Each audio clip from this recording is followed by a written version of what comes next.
she was a bit afraid of being seen in public with me, I guess, and more so being caught by her family, because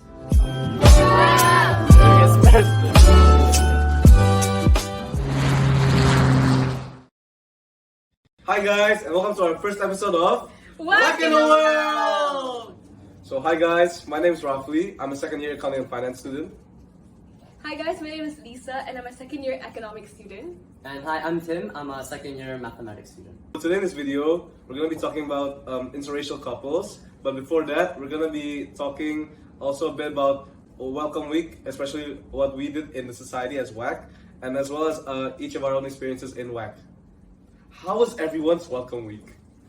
Mine was so fun actually, it was so fun. What about you, Tim? I had a lot of fun with the different freshers event, causing a little bit of chaos, but nothing too much. And yeah, getting to know new people. Yeah, mine was really fun as well. It was very nice to be able to meet my kids and my family. Alright, on to the next question. Which WAC Welcome Week event did you enjoy the most? Personally, I enjoyed the Indonesian Capture the Flag game because it's a good experience in Indonesian culture, and especially with playing with people from all around ASEAN, and yeah, just seeing new faces. Yeah, it's the same for me as well. I enjoyed the Bentengan game, or Capture the Flag, because I usually play with my friends back home, and it's so nice to have a change and play with international students like Tim and Lisa.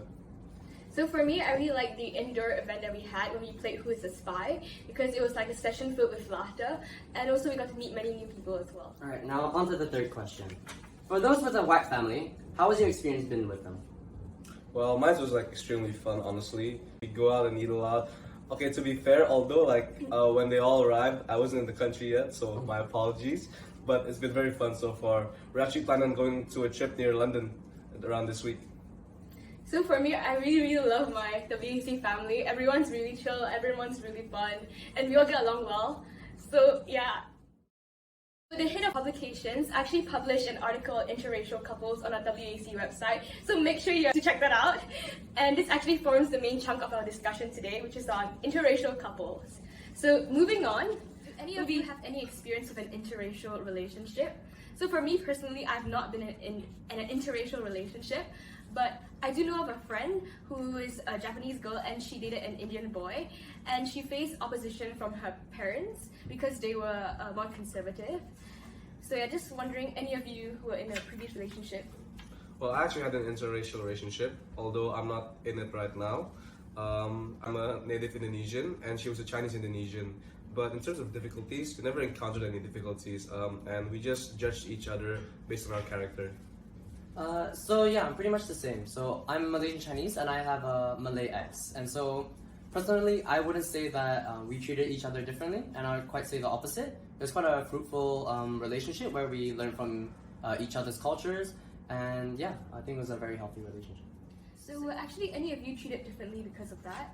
My personal experience, no. Everyone, and including ourselves to each other, just treated us based on how we acted to each other, we had nothing to do with the color of our skin or anything of that such.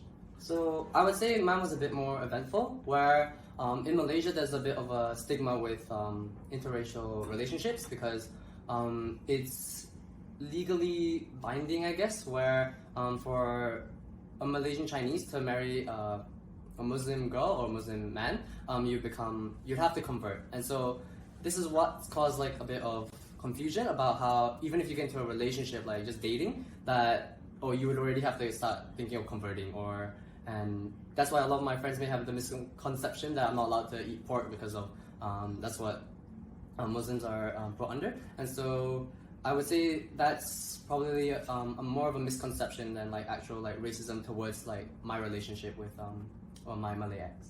The next question is, how do you think your friends or family would react if your partner was from another race? My family, they care more about religion. It's because in Indonesia we have a motto which is Bhinneka Tunggal Ika, which means unity and diversity. So we embrace each other's diversity and we use that to unite each other. What about you, Tim? I'd like to think that my parents would be very open, and I have spoken to them about all kinds of relationships, and they do seem quite open. But my mom, she has kind of spoken to me about how couples in Malaysia who are of different races, they do have, again, coming back to that law in Malaysia where if you do marry a person of another race, you'd have to, the Malay race, you'd have to marry into that. And my mom was a bit cautious and saying like, oh, you do have to think about this when you're dating a Muslim girl, because yeah, I guess if you want to think about a long-term relationship, it either ends with like breaking up or getting married, and then I guess the racial aspect always has to come down to it. But do you personally agree with it?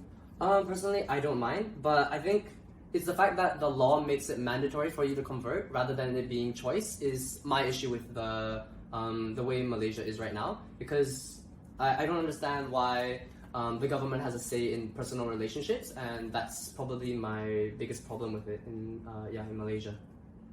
So for me personally, I think my friends and family being quite open to it. I think my family focuses more on the personality of the person, so regardless of their race, except for the fact that like what Tim mentioned about the law in Malaysia, so that could be something to take note of. What was the greatest challenge you faced being in an interracial relationship? There were cultural differences, you know, like she know more Chinese-oriented food, I wouldn't. But then as a couple, we embraced it, and we actually learned about each other's culture. That sounds quite nice. Yeah, so I guess mine's a bit more negative. I think she was a bit afraid of being seen in public with me, I guess, and more so being caught by her family, because I think she didn't exactly know whether or not they would be accepting of like a Chinese boyfriend. Especially she comes from, I guess, a very conservative household where dating might be seen as like a no-no almost. And so yeah, she was trying to like hide it out in public and almost kept it to like a school-only relationship almost, and like even going out we would have to be like pretty much friends but just going out. Do you think it would be different if both of you came from the same culture? Probably we'll have different challenges. So she might have still been in like a conservative Chinese household, but it wouldn't have been the stigma against like Chinese and Malay couples in Malaysia. So yeah, it would probably just be more like having a relationship in general is against like conservative households, but yeah, without the racial aspect. In my opinion, I don't think anything would have changed because, well, thankfully I grew up in a very inclusive community.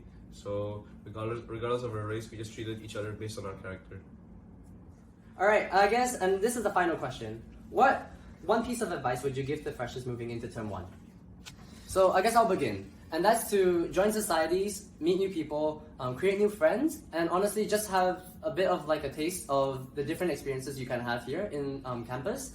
Because you can have societies where there's different cultures, there's different hobbies, people who just share similar interests, and honestly you'll meet a lot of people that you have friendships for the rest of your time here in Warwick. Yeah, an advice for freshers is to keep yourself busy because, well, you'll all be homesick one way or the other. And actually, one of the best ways is to join societies. Like personally, I was so homesick. Like my parents couldn't take me because it was COVID. But then I joined WAC and it was so fun. I met so much fun people. You know, like from different backgrounds. You know, it was so amazing.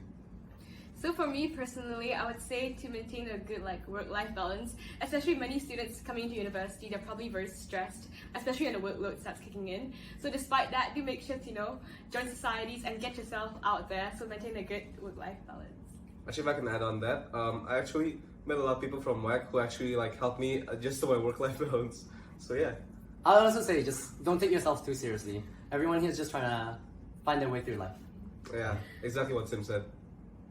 Alright. Thank you so much for watching our first episode of Whack in the World. Stay tuned for more. And subscribe to our channel. Yeah. Bye. Bye. You know what helped me get through it? WAC. So join the society. Amazing. So join the society. Join the society. Oh my god. Gerak wajah gua.